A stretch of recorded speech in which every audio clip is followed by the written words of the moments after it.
consists of all the important points from the book of basic practical skills, also from the guideline that we have, and also from the important talks that are like injury, safety points, and safety checklist related to the laparoscopy, the injuries that happen during the laparoscopic surgery, and it also involves some topics, some important points related to the ergonomics.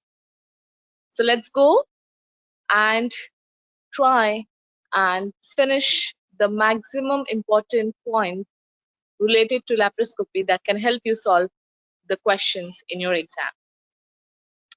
Now, about the laparoscopy, you should be knowing all the instruments first of all, because they may come up as questions. They may show you any of the instrument and ask what it is. So this basically is a laparoscope. We all know laparoscopy is now it is done almost in every hospital nowadays. So here they can be from 0 degrees to 90 degrees. Mostly 30 degrees are generally used by the experienced surgeons. 0 degrees may be used for the initial learning parts. They may have different diameters. So these are the laparoscopes. And then comes the camera, wherein we have to fit in the laparoscopes, and these cameras, uh, they include the camera head with its cable, and it has a camera control unit that is called as CCU. The lens on the medical camera is called as a coupler, and this coupler screws onto the camera head and is available in several sizes that magnifies the image. Okay, and there are different buttons that are present on this camera. They help you in seeing or to visualize the picture on your monitor in a better way. Okay, so there are different buttons, like for white balance, that is to be balanced every time before you go for your surgery. So try and check your white balance always. There is something called as focus that helps you see things more clearly on the monitor. There can be a color bar button, there can be a zoom in button, there can be many things depending upon the different companies that they come on with. Now this is a primary trocar. Primary trocars generally are around 10 mm in size, but it all depends on what type of surgery you want to go ahead with. With a very minor surgery, you may even use a smaller trocar. They are generally 10 mm. They can be either disposable, they can be metal trocars, and they are the first one to go inside the cavity. Okay. This one is a secondary trocar. This one is an optical trocar.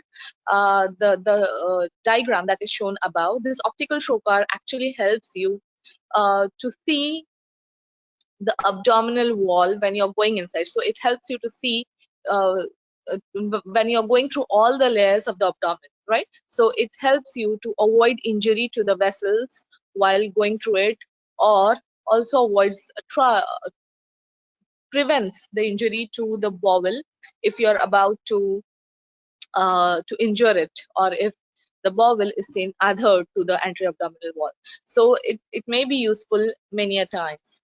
Uh, there are another trocars called as secondary trocars, which are to be put in after the primary trocars, and they are to be put under vision. This secondary trocars can be 5 mm size, they can be 7 mm size. Most of the times they are 5 mm. Then this is the Veress needle. The Veress needle is used whenever you want to go by the closed entry inside, and there are two types of two techniques of going inside. One is the open one and another one is closed. And this Veress needle is a disposable, reusable Veress needle. It consists of blunt tipped spring loaded inner stellate and a sharp outer needle. A lateral hole on this stellate enables the CO2 gas to be delivered. So it has a small knob of a hole wherein you have to attach the CO2 gas pipe, right?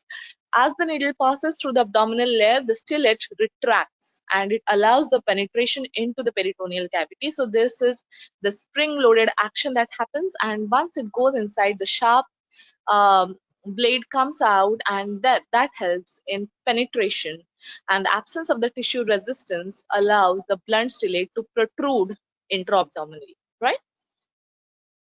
So whenever the fiberglass optic equipped Veress needle has also been developed for visually controlled access in the laparoscopic procedures, just like the optical uh, trocars that we have.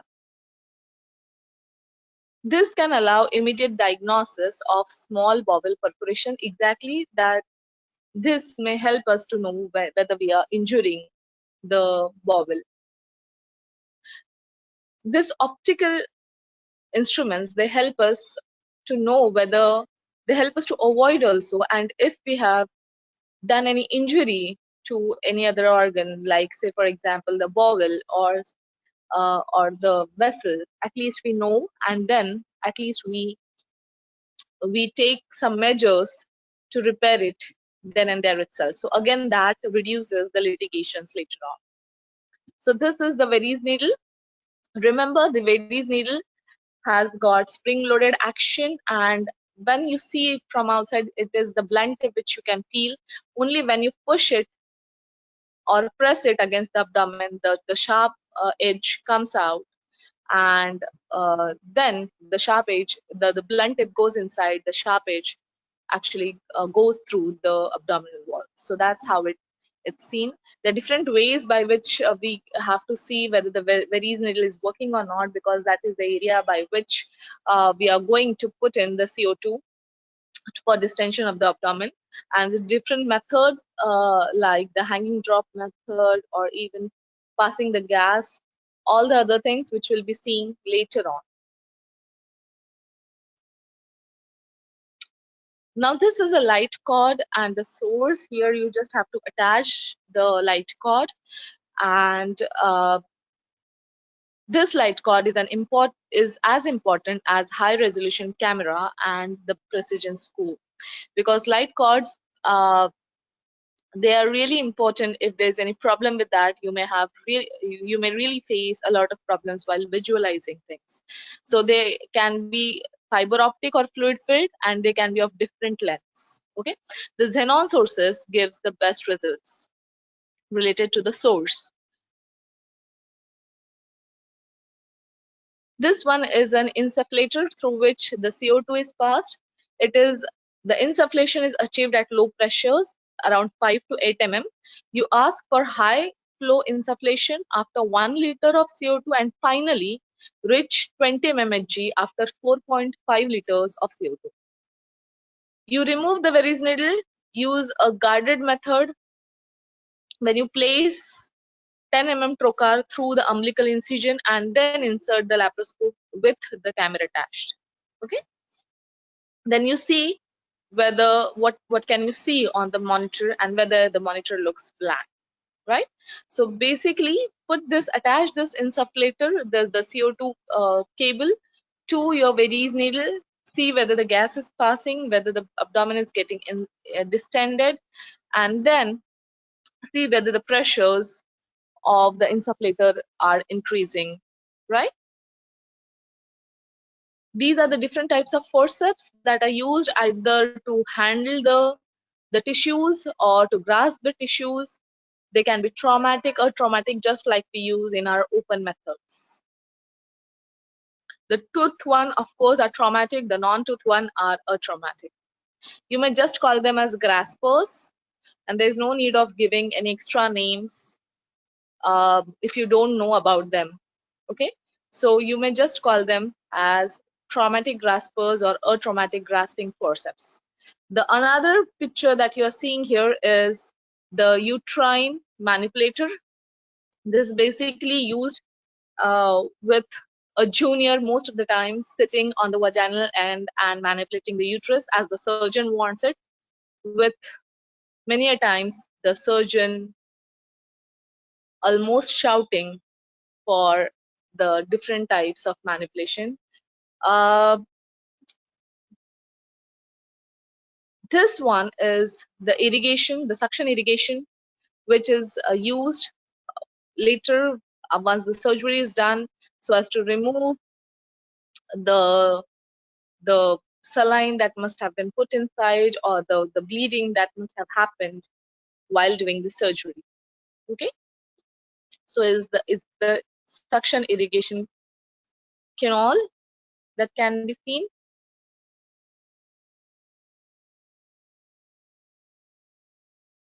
The suction irrigation tube, uterine manipulator, and the different types of forceps. Okay.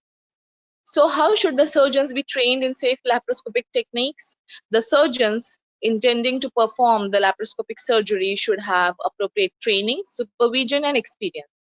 The surgeons undertaking the laparoscopic surgery should be familiar with the equipment, instrumentation, and the energy sources they tend to use.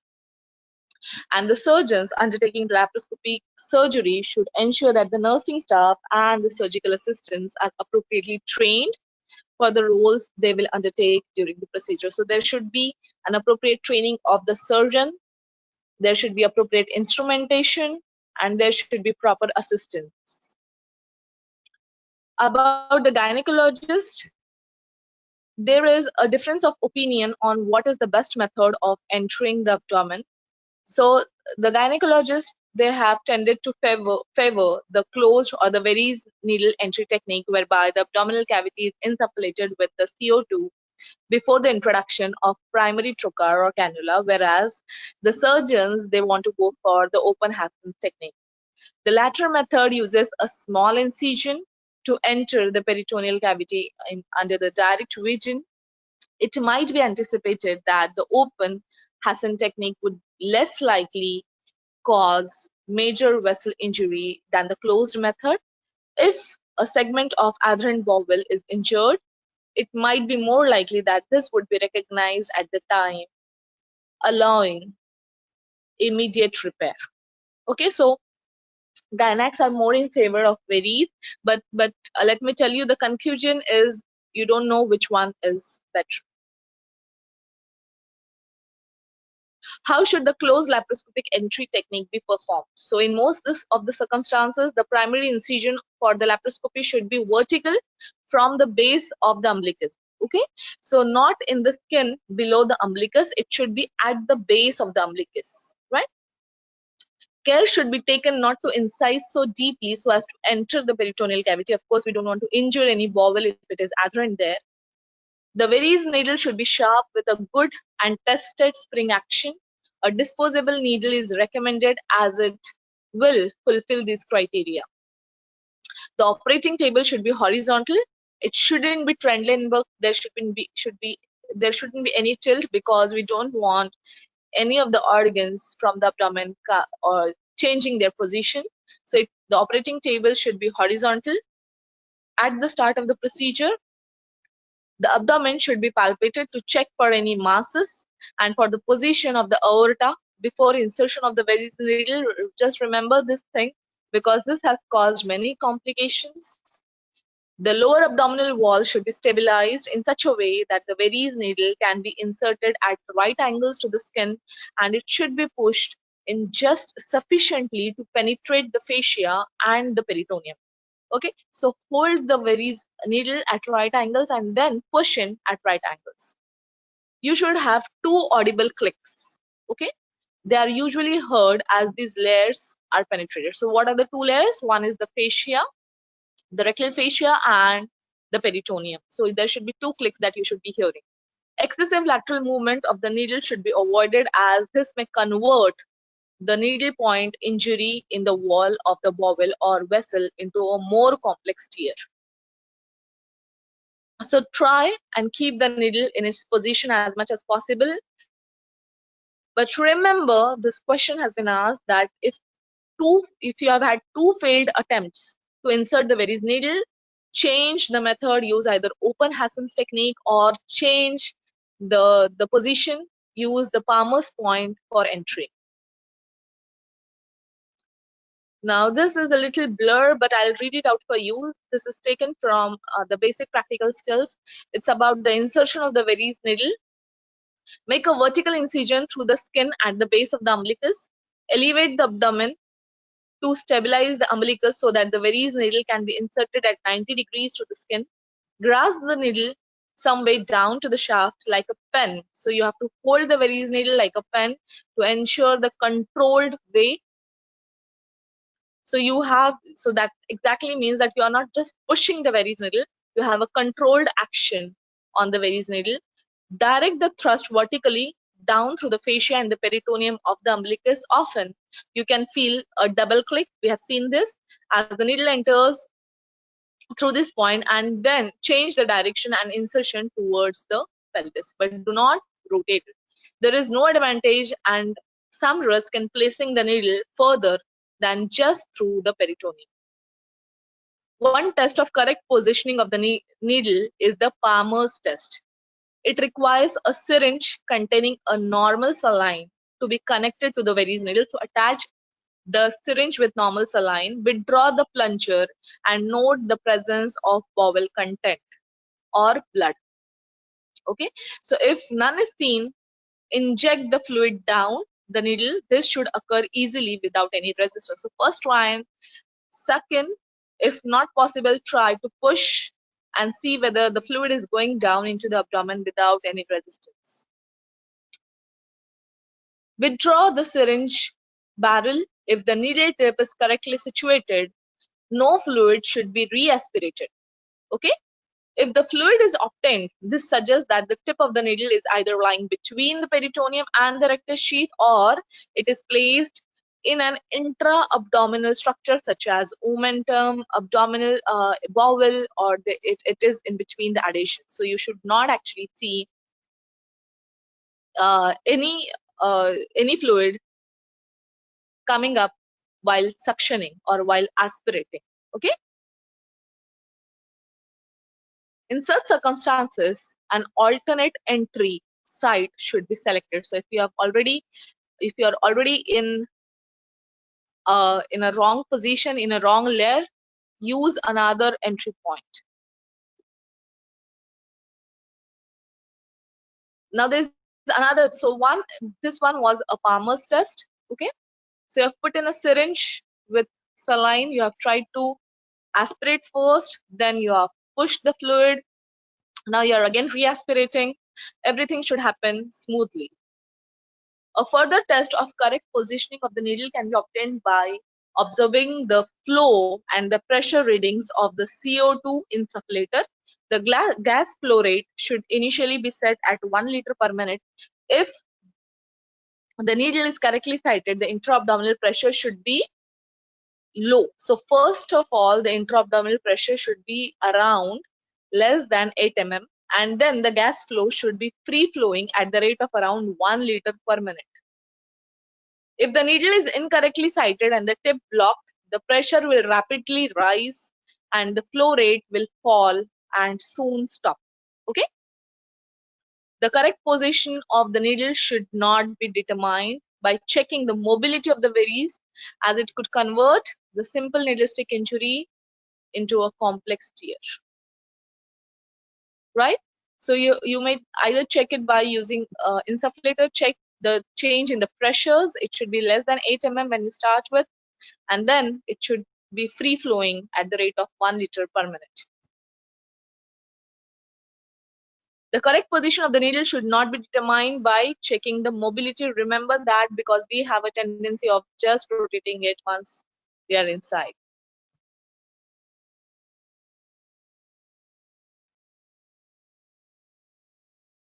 So where should the primary trocar be inserted? The primary trocar should be inserted in a controlled manner at 90 degrees to the skin, through the incision through the thinnest part of the abdominal wall in the base of the umbilicus. The insertion should be stopped immediately the trocar is inside the abdominal cavity. So stop once the trocar is inside. Do not go inside. Okay, so stop there. Once the trocar is inside, remove your trocar, let your cannula be there, and put your laparoscope. Once the laparoscope has been introduced through the primary cannula, it should be rotated 360 to see whether there is any adherent bowel, whether there are any other adhesions, whether all the anatomy is clear or not. If this is present, it should be closely inspected for any evidence of hemorrhage, damage, or retroperitoneal hematoma. If there is a concern that the bowel may be adherent under the umbilicus, then the primary trocar site should be visualized from the secondary port and preferably with a 5 mm laparoscope. If you have had a previous surgery around the same site, use another site with a 5 mm entry point and see whether you have any bowel adherent to where you have to put your primary port. So that's what is said. On completion of the procedure, the laparoscope should be used to check that there has not been a through and through injury to the bowel adherent under the umbilicus by visual control during the removal. Okay, so the primary incision should be made at the base of the umbilicus because this is the thinnest and the most consistent part of the abdominal wall. It is an area where the peritoneum is firmly adherent to the underlying fascia. There are few blood vessels in this area and it gives cosmetically good results. Okay, so all these 4 points are the reason why we consider base of the umbilicus as the primary port site. Now there are different types of entry related injuries and they may be classified into type 1 and type 2. So type 1 are ones which occur because the abdominal contents are located in the normal position. So whenever they are present in the normal position, let's say for example the bowel is down there and you yourself are going and injuring the bowel, so that is a type 1 injury. Type 2 injury is when there is abnormally located structure. So example, the bowel is adherent to the area of your entry side and it gets injured. So that is a type 2 entry. Type 2 entries may be anticipated from the patient's history. The most common type 2 entry lesion is the bowel adherent to the abdominal wall under the entry side. This is much more likely to occur in those who have had previous intra-abdominal surgery, particularly if it was a midline incision and extra care must be taken. Bowel adherent to the umbilicus may be detected by carefully performed Palmer's aspiration test. We have seen what Palmer's aspiration test is. If this is positive, an alternative entry site should be chosen. How should the open entry technique be performed? When the Hassan's open laparoscopic entry is employed, confirmation that the peritoneum has been opened should be made by visualizing the bowel or omentum before inserting the blunt tip cannula. So yeah, again, another thing that I wanted to mention that the trocars can be two types. One is the sharp ones and another are the blunt ones. The blunt ones, of course, as the name suggests, are going to be less traumatic. And here in Hassan's technique, as we are already opening up the bowel by incising, we are opening up the abdomen by incising. Uh, there's no need of using any sharp instruments there, and you may use a blunt tipped cannula and even a blunt trocar there for the entry.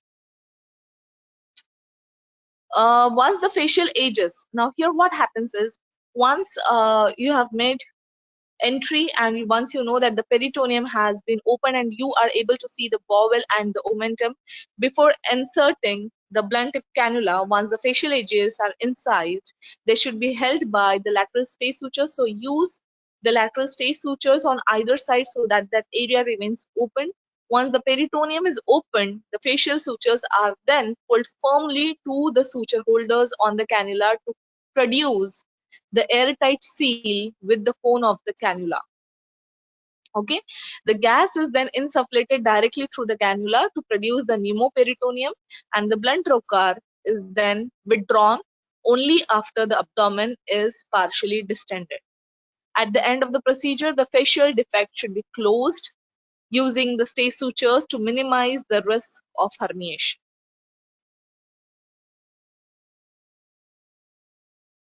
Now, what are the alternative sites that can be safely used for primary trocar and Verey's needle insertion? So there is something called as Palmer's point, which we all know. It is a preferred alternative to the trocar insertion site, except in cases of previous surgery in this area, like for example, splenectomy or splenomegaly. So this may be always an alternative trocar insertion site. Now, the rate of insertion, and remember this is a question that has been asked many a times. The rate of adhesion formation at the umbilicus may be up to 50% when a midline laparotomy has been done, or 23% following low transverse incision. So someone who has got LSCS may have 23% risk of having adhesions at the umbilicus site. Someone who has had a vertical laparotomy, a midline laparotomy, may have 50% risk of having bowel attached near the umbilicus. The umbilicus may not, therefore, be the most appropriate site of primary trocar incision following a previous abdominal surgery. The most usual alternative site is the left upper quadrant. What is a Palmer's point? It is the preferred point which is around 3 centimeters below the left costal margin in the mid-clavicular line. So the mid-clavicular line, 3 centimeters below the left costal margin on the left side, on the left upper quadrant. That's the Palmer point. Sometimes they even use a suprapubic insertion of the Veress needle. It puts the bladder at risk of damage and has got highest rate of failure due to the pre-peritoneal insufflation of the gas, right? Now about the secondary ports. The secondary ports must be inserted under direct vision. There is a reason, because it can directly injure the epigastric vessels. So secondary ports must be inserted under direct vision. The pneumoperitoneum should be maintained at around 20 to 25 mmHg while putting in your ports, right?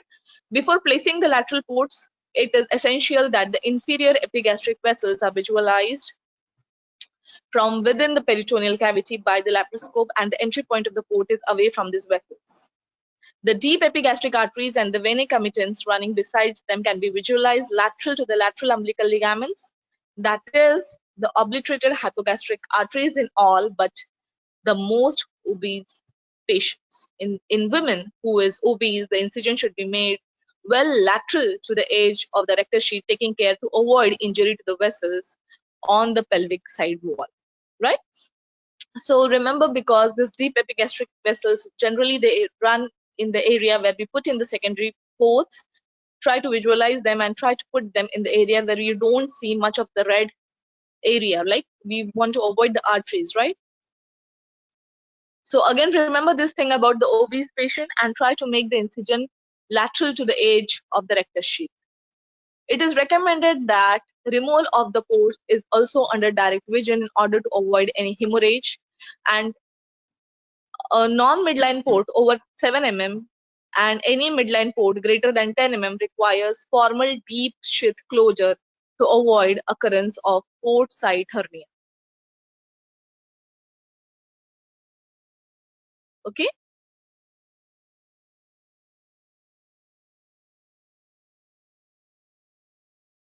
What specific measures are required for laparoscopy surgery in obese women? The open Hassan's technique or entry at the Palmer's point are recommended for primary entry in women with morbid obesity. If the Veress needle approach is used, particular care must be taken to ensure that the incision is made right at the base of the umbilicus and the needle is inserted vertically, because if we are putting the needle if it is inclined or if it is not vertical, then we are actually making it to pass through a larger area of abdominal wall, and we may not reach there where we reach or enter the peritoneum that early. Now there are some techniques that needs to be remembered about obese patients and patients who are very thin. Now if the obese patients that we have seen that in obese patients it's really important to put in vertically, whereas in very thin patients, because the aorta may just lie below the skin, around 2.5 centimeters below the skin, you have to remember that whenever you're putting in a Veress, you have to remember that there can be an aorta. You have to really put in a very controlled manner, or you may use the Hassan's technique or insertion at the Palmer's point in these women who are very, very thin. Okay. Now about the dithermy. There are two types, monopolar and bipolar. With the monopolar dithermy, a small-sized active electrode produces the heat at the operative site.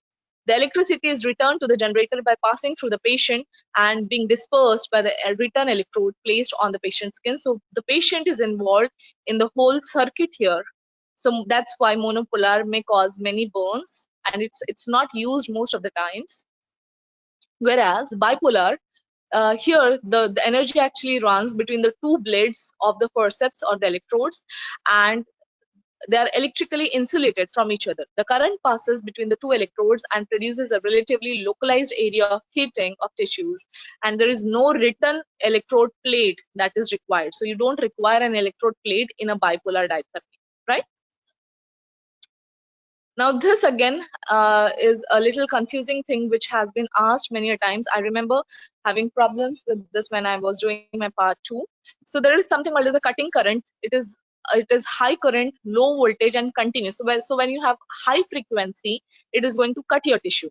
And when you have high voltage but less frequency, or it is going non-continuous, the current is going non-continuous, it is going to coagulate your tissue and not cut. Okay, so the cutting requires high frequency, low voltage. Coagulation requires high voltage, low frequency. Okay. Now, what are the safety checks? This is the most important part. Always check an isolated electrosurgical generator. Ensure that non-insulated metal come in contact with the patients to provide alternative electrical pathways. Always use the split plate return electrode and check that it's properly applied whenever you're using monopolar. If the patient has unilateral artificial hip joint, place the return electrode on the opposite side. If the patient has got both the hip joints having problems, then you may put it a little away from the thighs, so put it on the upper arm. If the patient has bilateral, then the return electrode should be on her back. If the patient has got cardiac pacemaker, avoid using monopolar diathermy. Avoid placing the return electrode over the scar or the bony prominences, and always use all the electrodes in an insulated sheath when not in use. A little bit about the bipolars. Whenever you're using bipolar, also try to use the insulated ones. Check them before you're using them, right? And use them. If you're using them in laparoscopy, try to keep the hill and the tip of whole of your instrument in your sight. There are a few things that are not mentioned in this regarding the capacitive coupling, the direct coupling, and uh, so these things actually can cause burns, and they are very the insulation failure. Yes, so the direct coupling is when your instrument which carries the current is coming directly in contact with the organ and causing burns, whereas capacitive is wherein this is not directly coming in contact with the organ, but it is sending the energy, and that is causing a current into some other instrument. So if, for example, if you're not using a complete metal or a complete plastic trocar, then if you're using a mixed one, it may cause currents there, and that is called as capacitive coupling, and that again causes huge burns. And something called as insulation failure, which, as the name suggests, may of course cause burns. So try and avoid these things. These safety checks are very important. A little bit for the doctor's health. There are factors which affect the surgeons. That's the posture, and a bent neck, a back, and a twisted torso tends to characterize the posture of the surgeon during the open surgery, while the laparoscopic procedures are characterized by straight but twisted neck and a straight back. Now remember, this posture is going to cause a lot of problems in your back, in your neck. So these are the most common areas that get affected. Many surgeons may have to use analgesics, physiotherapists, and they may even take sick leaves because of this.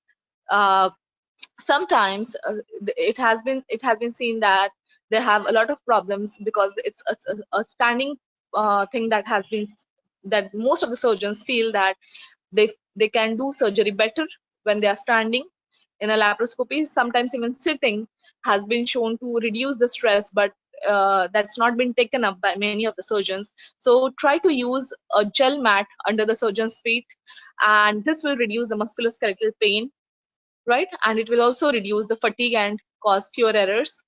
It has been seen that whenever the surgeon's age is below 40, there is less complications, around 60%, whereas 80% between 40 to 60 years, though we have the thing that experience matters and more experienced surgeons cause less complications. Again, that's another theory that goes with age.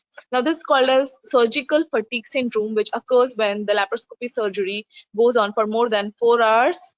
There is lack of three-dimensional vision, the fulcrum effect of the instruments having only 4 degrees of freedom of movement, and diminished tactile feedback encountered with the laparoscopic surgery all affect the efficiency of the surgeon and hence the operating time, which is inevitably increased compared with the equivalent open procedure. So this is surgical fatigue syndrome occurs after 4 hours of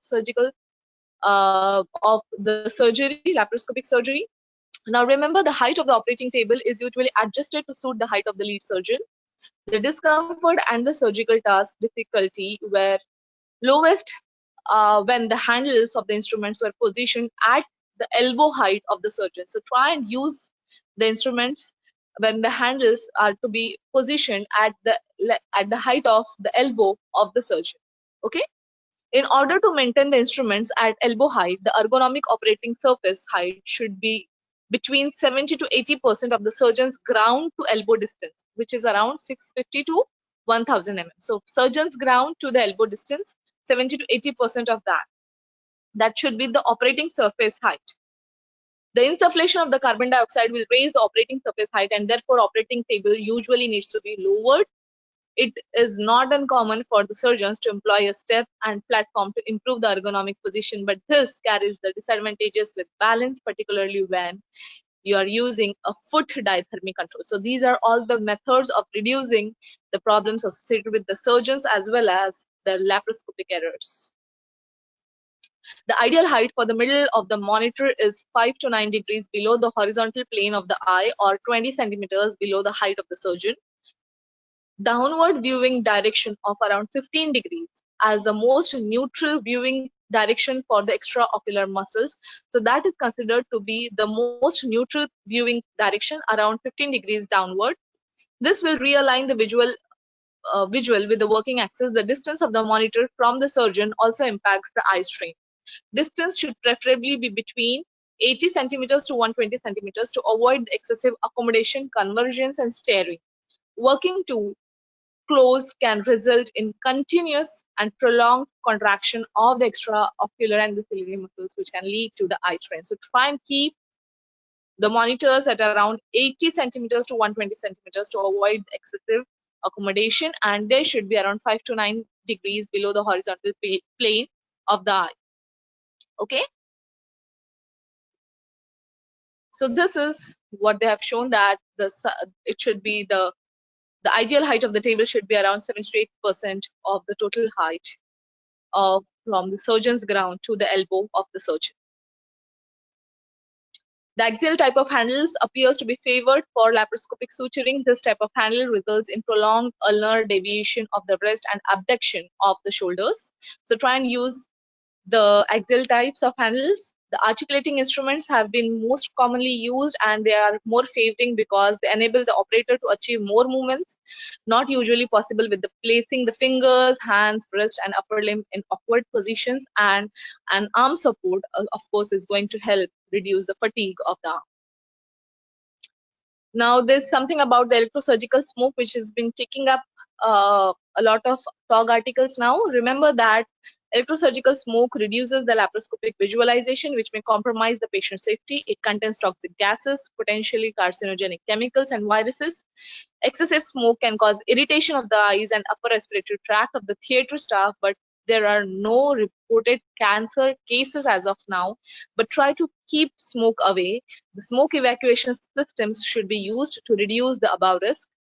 The surgical masks are ineffective because they only filter the particles down to 5.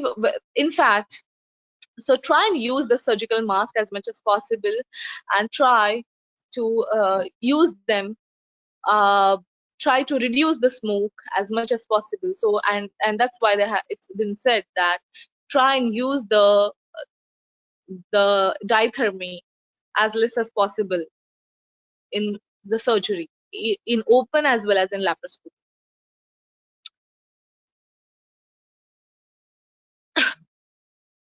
So this is me when I did my training for laparoscopy. I hope this session was useful. It covered maximum part that is related to the laparoscopy. There is another talk article related to the urinary tract injuries that happen in the laparoscopy, and I have given an audio in the course. Uh, I'll see if I can make a video of it and post it in the group. Just one thing, guys. This MRCOG is an exam that